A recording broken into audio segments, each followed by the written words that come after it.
Assalamu alaikum dear students. Hope all of you will be fine. Today we are going to start from question number 32. It is our lecture number 2.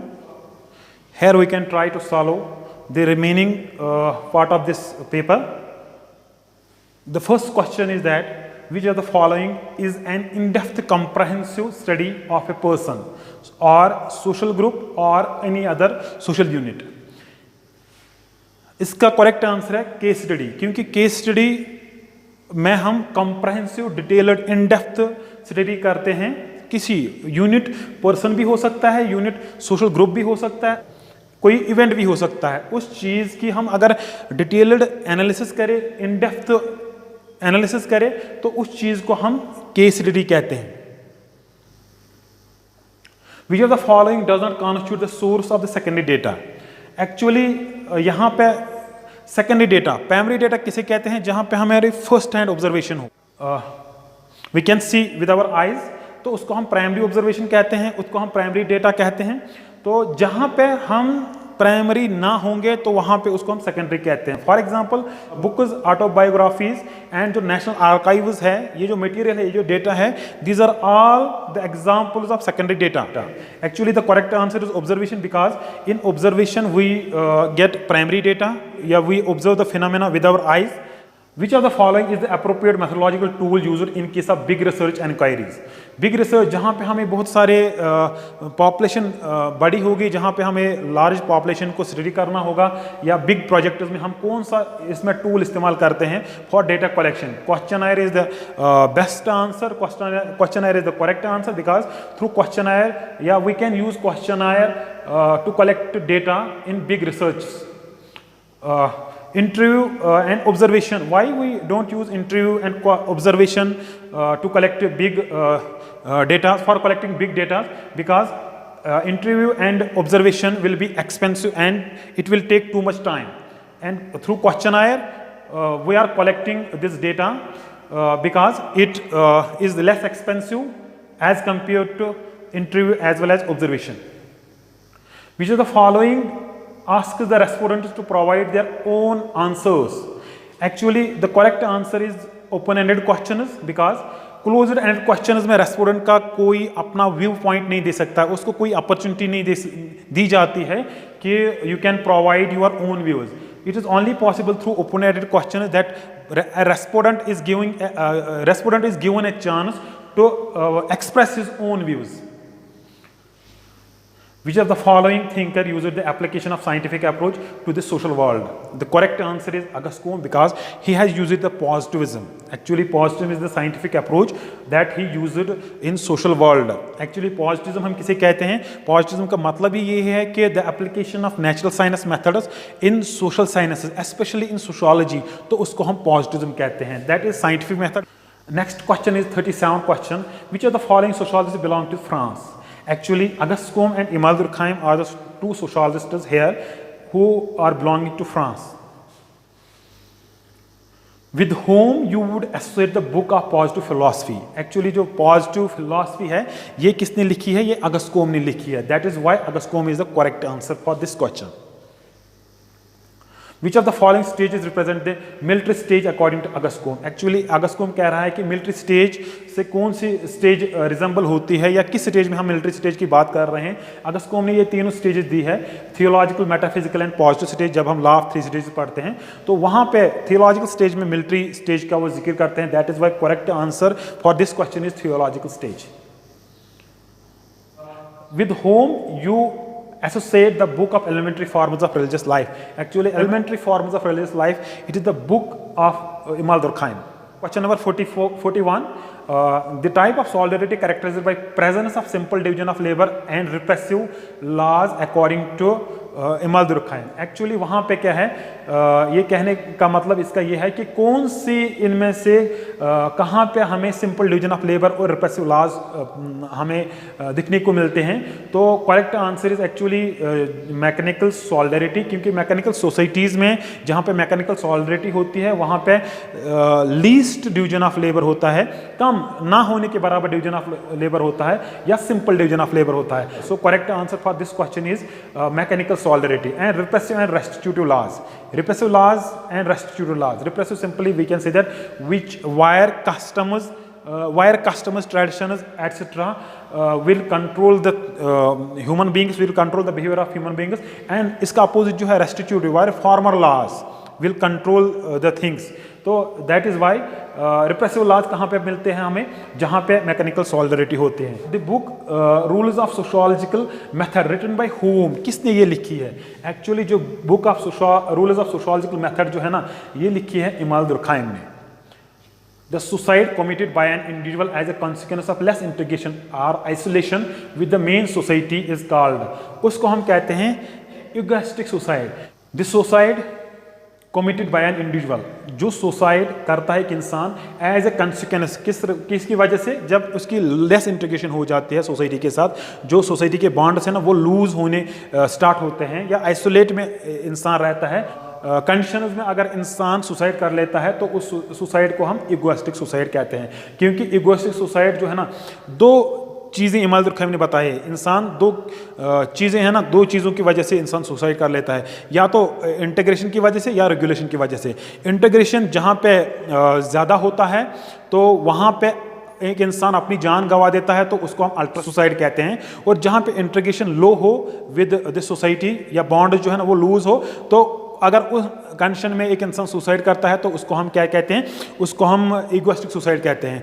उसके बाद जो regulation है, अगर society का control over it is individuals बहुत ज़्यादा है, तो उस हाई कंट्रोल की वजह से एक इंसान जो है ना, जो है सुसाइड कर लेता है, तो हम उसको क्या कहते हैं? उसको हम फैटलिस्टिक सुसाइड कहते हैं. और अगर जो रेगुलेशन है over it is individual society की वो कम होती है, तो उसको हम उस सुसाइड को हम एनोमिक सुसाइड कहते हैं. अब जो करेक्ट आंसर है इसका वो है egoistic suicide. The history of all history through existing society is the history of class struggle. किसने कहा है? ये कहा है कार्ल मार्क्स एंड एंजेल्स ने. Karl Marx belongs to which school of thought? Actually 3 schools of thought main है sociology में, जिसको हम कहते हैं फंक्शनलिस्ट स्कूल ऑफ थॉट, दूसरा है कॉन्फ्लिक्ट स्कूल ऑफ थॉट, तीसरा है इंटरेक्शनिस्ट स्कूल ऑफ थॉट, या इंटरेक्शनिस्ट पर्सपेक्टिव कहते हैं हम उसको. ठीक, तो कार्ल मार्क्स बिलीव कर रहा था, या कार्ल मार्क्स बिलोंग कर रहा था कॉन्फ्लिक्ट स्कूल से. Conflict school is the best answer, is the correct answer for this question. Alienation is inherent in capitalism. With whom you would associate this statement? Capitalism जहाँ पे भी हो वहाँ पे alienation होती है. तो ये किसने कहा है? Actually Karl Marx is the best answer, correct answer. The concept of ideal type किसने दिया है? मैक्स वेबर ने आइडियल टाइप का कंसेप्ट दिया है. It is the correct answer.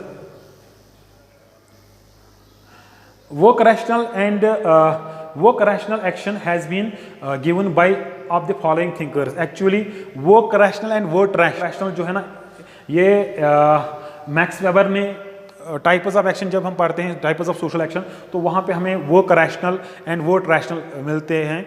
क्या इसकी हम जिक्र करते हैं? क्योंकि मैक्स वेबर ने एक्शन के बारे में बात किया, टाइप्स ऑफ एक्शन के बारे में बात की है. उसने कहा है goal oriented action, value oriented action, इसने कहा है ट्रेडिशनल एक्शन की बात की है. ठीक, तो वहाँ पे ये वर्क रैशनल और वर्ड रैशनल का भी जिक्र कर रहा है. ठीक, तो correct answer is Max weber. Which of the following is associated with Max Weber? Max Weber से कौन सा एसोसिएट है? For example iron cage, authority and class in itself, dialectical material. Iron cage बिल्कुल उसने दिया है, मगर बाकी इसने नहीं दिए हैं. सोशल एक्शन दिया है, सोशल फैक्ट नहीं दिया है. Protest ethic and spirit of capitalism, class status party and bureaucracy is the ideal work of Max Weber, and C is the correct answer. Interpretive understanding means, और verstehen का मतलब क्या होता है? Actually verstehen is a German word which means understanding. तो interpretive understanding और verstehen is associated with किससे? Max Weber ने एक्चुअली अपने वर्स्टहैंड को एक मेथड उसने इस्तेमाल किया है इन सोशियोलॉजी. वर्स्टहैंड एंड आइडियल टाइप को इसने एज ए मेथड इस्तेमाल किए हैं अपने वर्क्स में. तो मैक्स वेबर का जो कंसेप्ट है, मैक्स वेबर का जो मेथड है, एक तरीके की चीज़ों को स्टडी, चीज़ों के ऊपर गौर फिक्र करने का, समझने का, तो वो वर्स्टहैंड है. वर्स्टहैंड का मतलब क्या होता है? अंडरस्टैंडिंग होती है. तो correct answer is Max Weber. Who wrote religion and society among Coorgs in India. ठीक, ये बुक जो है ना किसने लिखी है, तो ये एम.एन. श्रीनिवास ने लिखी है, क्योंकि संस्कृताइजेशन का कंसेप्ट जो है ना रिलीजन एंड सोसाइटी अमंग कुर्गूज, जब वो स्टडी कर रहा था तो फिर संस्कृताइजेशन का कंसेप्ट इसने दिया है वहीं से। M N. Srinivas is the correct answer. The approach by A.R. Desai in his sociological studies, उसको हम क्या कहते हैं? जो अप्रोच इस्तेमाल किया है A.R. देसाई ने, उसको हम क्या कह सकते हैं? उसको हम डायलेक्टिकल अप्रोच कहते हैं, क्योंकि इसने इस्तेमाल किया है dialectical approach. Indology literally means, इसका मतलब क्या होता है? इंडोलॉजी का मतलब क्या होता है? ठीक, तो सिस्टमैटिक, पहला जो है systematic study of Indian society and culture, systematic study of tribal society, systematic study of urban society and culture, none of these. Actually Indology हम किसे कहते हैं? जब हम इंडियन सोसाइटी को जानने की कोशिश करेंगे फ्रॉम टेक्सचुअल पर्सपेक्टिव, या उसके इंडियन सोसाइटी के कल्चर को जानने की कोशिश करेंगे, या इंडियन सोसाइटी की का जो स्ट्रक्चर है उसको जानने की कोशिश करेंगे with the help of text, उसको हम क्या कहते हैं? इंडोलॉजी कहते हैं। ठीक है, इसको टेक्सचुअल व्यू भी कहते हैं इंडोलॉजी को। Systematic study of Indian society and culture, उसको हम इंडोलॉजी कहते हैं। Which of the following states were divided on the basis of language? इन जो ऑप्शन है इनमें से कौन सी स्टेज है, इनमें से कौन सी स्टेट है जिनको लैंग्वेज के बेस पे डिवाइड किया गया है? तो इसमें जो करेक्ट आंसर है Punjab and Haryana are the correct answer, कि पंजाब एंड हरियाणा जो डिवाइड हुए on the basis of language पे वो डिवाइड हो चुके हैं। Who gave the concept of ashrafiization and ajlafization? तो Imtiaz Ahmad is the correct answer, he has given these terms, these concepts.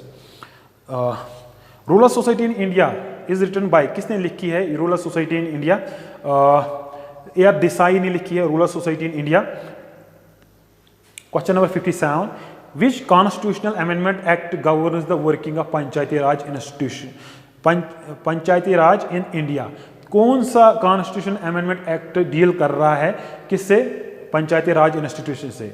7th amendment is the correct answer. Question number 58, जो दर्द एक tribe है, Dard tribe belongs to which of the following states? ये किस stage में बिल्कुल present है ये ट्राइब? तो करेक्ट आंसर इज J&K, क्योंकि ये लद्दाख में पाए जाते हैं दर्द tribe.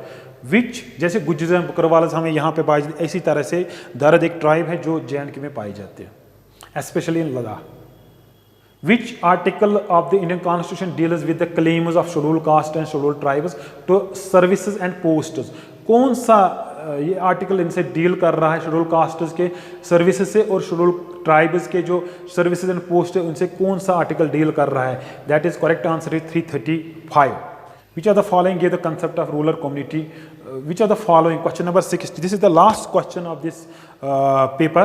Which of the following gave the concept of rural urban continuum? Rural urban continuum. तो correct answer is Robert Redfield, क्योंकि इसी ने ये कॉन्सेप्ट दिया है, Robert Redfield. So credit goes to Robert Redfield. Thanking you so much.